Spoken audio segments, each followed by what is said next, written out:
In this video, I'm going to take you through how UA audio interfaces like Apollo and Aero work with Avid Pro Tools on a Mac computer.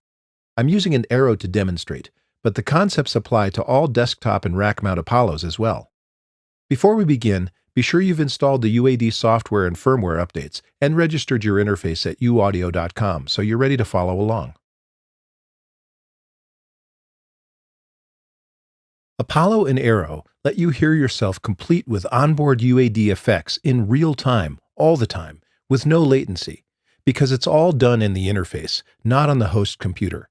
And the keys to this true low-latency recording and monitoring system are onboard UAD2 processing and the console application.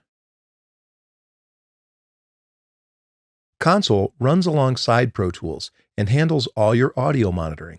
It lets you set up your inputs and headphone mixes easily, and you can record yourself through UAD emulations of vintage mic preamps, compressors, EQs, reverbs, or guitar amps with no latency, just like if you were using an analog studio. Console replaces the input monitoring feature in Pro Tools, so be sure to enable low-latency monitoring mode in Pro Tools when you're using an Aero or Apollo. In Console, all physical and virtual inputs are shown as channel strips.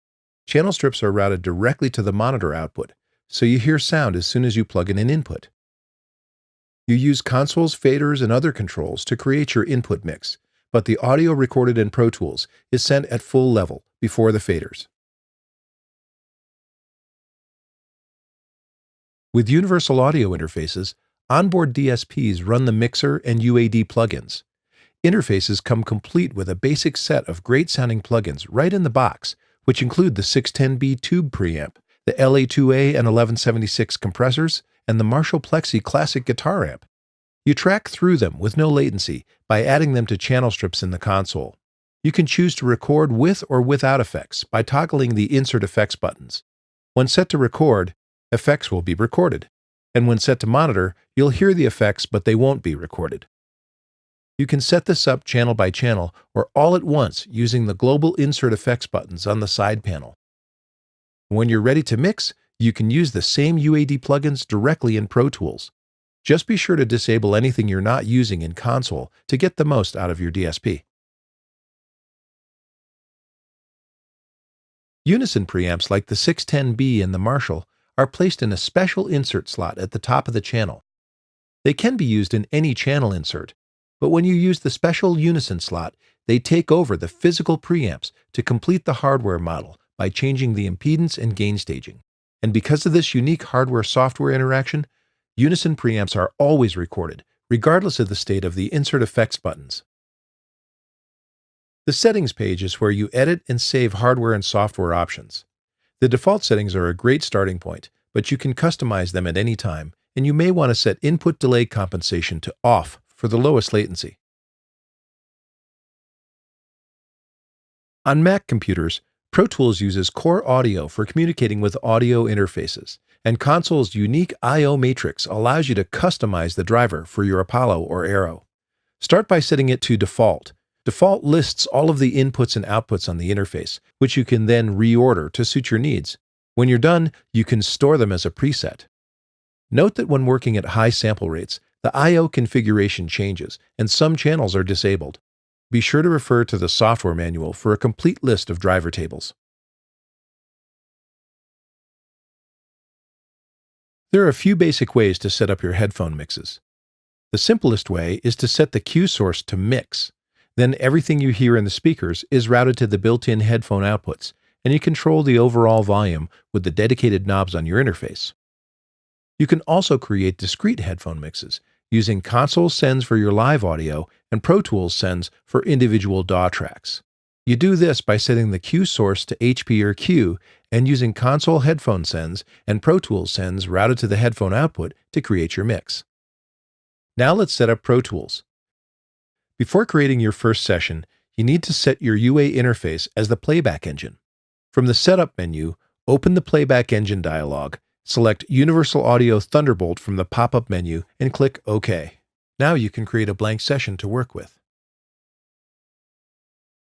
Next, we need to update Pro Tools with the I/O settings for your interface. Go to the I/O Setups menu and open the Inputs tab and select all the inputs and delete them.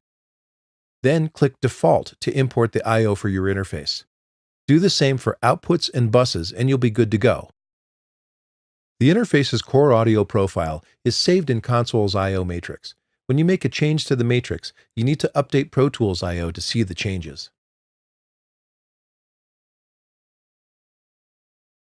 With Apollo and Aero, your DAW buffer size doesn't really matter because the hardware handles all real-time audio processing and monitoring without relying on the host computer. The hardware buffer size determines how much latency occurs when looping audio through Pro Tools. On Mac computers, Pro Tools hardware buffer size is set in Playback Engine settings. If you want to play virtual instruments inside Pro Tools, set the hardware buffer to a low setting, like 64 or 32 samples. Low buffers use more of the computer's power to minimize latency, but it makes instruments easier to play. Of course, this does reduce track count. For mixing, you can set the hardware buffer high so that the computer has more horsepower to dedicate to the mixing engine. You'll have to experiment to find the best settings for your computer and your workflow, but a good starting point here is 128 samples. When you monitor your audio through Pro Tools, you'll hear latency due to buffering, which is usually not a great recording experience. Apollo and Aero let you avoid that input latency altogether by replacing Pro Tools software monitor with live audio direct from the interface, controlled by the console application. Turn on Pro Tools low latency monitor mode so you don't hear an unintentional doubling while recording. This mutes Pro Tools input monitor so you only hear the record-enabled track while it's playing back and not when you punch in. When the transport is rolling, you hear both yourself and playback track before you punch in, which is great for matching the previous performance and getting up to speed. Also, be sure to enable Pro Tools delay compensation, which corrects for plug-in and I/O latency. Pro Tools automatically sends the session sample rate to the internal clock. When you're not using Pro Tools, you can change the sample rate for core audio applications like iTunes with the pop-up menu at the bottom of the mixer window or in hardware settings.